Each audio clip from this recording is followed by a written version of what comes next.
Thank you, Boyd. Thank you, Beth and NADCO. I've been sitting in retrospect this morning. Most of you who've heard me talk in the past know that I like metaphors and analogies. So I'll start off with a little practicality. I titled this year's talk because my first talk last year, which was my first appearance before you, was called Creating a Culture of Risk Awareness. So this year I titled it Culture of Risk Awareness 2.0, but we have these themes going through. We have the theme of game change. We have a theme of be significant. We have a theme of engage. We have a theme of growth. I must confess I'm a fan of Game of Thrones, and as I look back through the past year, I find a lot of analogies. So I'll just say this is the opening of the second season, and that's the 2.0. And I think a key to understanding a game change, whether you're the women's NBA or you're the NHL or the men's NFL, in order to make a game change, you got to be aware. And so last year I left the Creating a Culture of Risk Awareness with the theme of, to manage risk, you must be in the awareness business. So in the awareness business, I guess I'm kind of like going to show you some game film today. And I'm going to give you some facts. And with facts, we'll be able to understand the information and activity. We'll know who, what, where, when. We analyze, but we need to analyze and articulate. In the past, we had a lot of analysis, but no articulation. We'll review and regulate, and then we'll engage and enforce. So with that, I will jump in. In our organization last year, in Oakram in particular, and with Gene pushing through the 606, it was the first time that we were able to reorganize and actually get an Oakram 504 group installed, with Paul Kerwin, who is here, as our chief for 504. And we also were able to separate that and give you a parallel with both ourselves and OFA. And I wanted to give you some facts.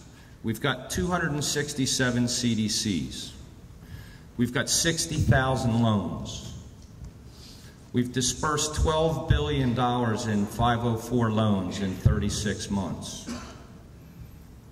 You want to grow by 2 times. Well, you have 26 billion on the books right now in active loans. That means you want to go to 50 billion. So you got to be aware of what 50 billion is, because that's twice as big as you are now. We've gone from 28 CDCs that, let's say, watch list, to now maybe 84. So what does that mean? Now the good news is the volume is only about 3.5 billion, which is not too much over 10%, maybe 10 or 12%. And we've got a new lender risk rating process coming in that's taking us from 28 CDCs rated 4 and 5 to 66. This is a little bit of how we're going to separate out the region for East and West, and gives you some of the numbers. And here's our portfolio. So last year I tried to start to put us as an insurance company on the map with looking at our trial balance and seeing how we're stacked up. What does our trial balance look like?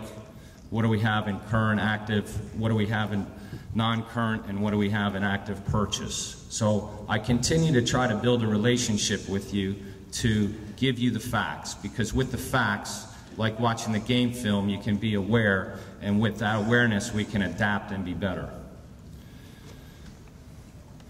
I also wanted to give you an overview of the SBPS scores. I've had a lot of discussion and questions this week, and we're working on trying to get that to be a more transparent process. But I think what's important is to look at the 0 to 159 high risk, 5,800 loans for 2.2 billion, so well under 10%. So it shows that the portfolio is not deteriorating. However, it does need to be watched. Between our active purchases and our high-risk loans, there's a significant amount of risk.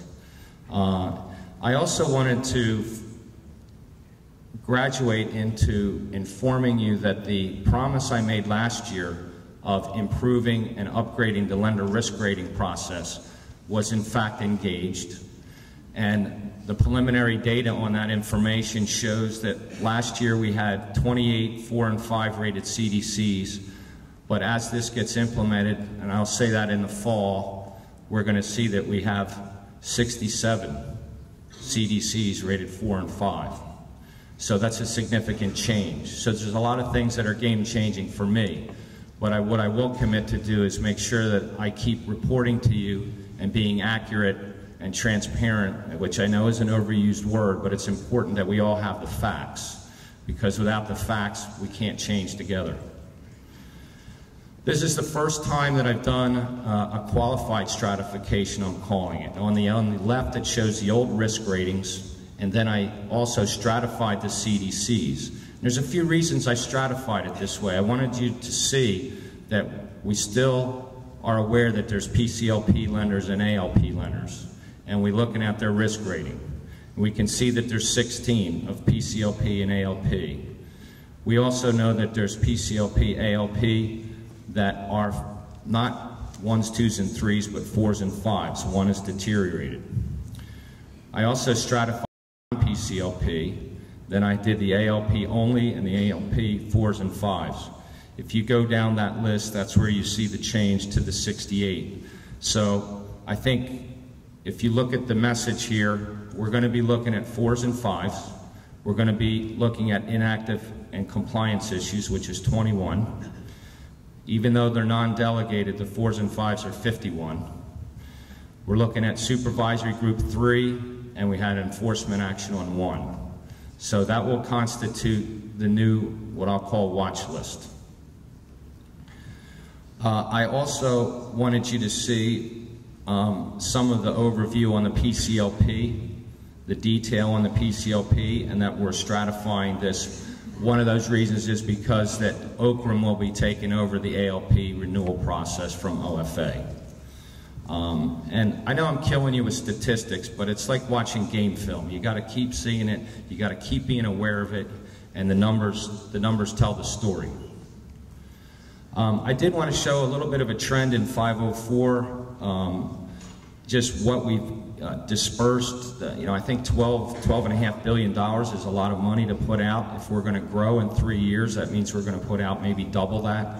If that's what's going through the pipe, and we're going to be comfortable with that, then we've got to make sure we have the controls and the awareness to do it in a proper fashion and be a solid $50 billion organization. I also wanted to go through a few things in looking at the CEO risk survey. The highlights internal controls. There's a number of different types of responses. I believe we'll get into it more deeply when I get into my session. The way people approach their independent loan reviews is very different and fragmented. How risk classification is done is very different and fragmented.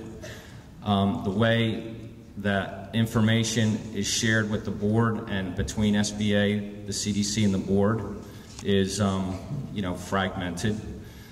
The handling of audit committees, the handling of the annual strategic plan, also the way executive compensation is approached, and board minutes and records.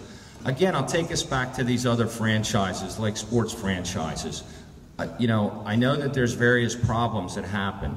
I'm not going to try to apply the degree that caused whiplash, but we need to come up to some level. We are fiduciary organizations.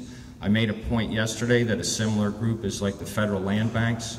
They're also nonprofits, but you have stewardships over billions and billions of dollars. So we need to bring some kind of level of standardization and accept the fact that we're going to have to do that. That's what makes every successful organization work.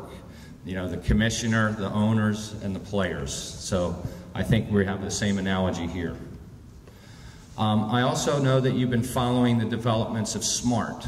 and SMART is the protocol that we've developed to differentiate ourselves from the 7A group and to specifically tailor to the CDC and 504s. So wanted to remind you the S stands for solvency and financial condition, M for management and governance, A for asset quality and servicing, R for regulatory compliance, and T for the technical issues and mission.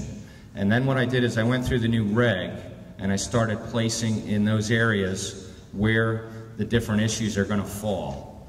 And again, we're in the awareness business, as I said last year. And while you're in the awareness business, I'm not making determination of exactly what it all means. We're going to work through that together. But we need to start to chart it and see where it's going to be and then how we're going to set benchmarks for it. And again, that's some more stuff we'll handle in the breakout session. Also within this process, I've come up with what I'll call different kinds of reviews. There's going to be a select analytical review, which will require no site visit. It's going to be used doing data mining from our risk data warehouse that we build with D&B, plus other information that's supplied by you.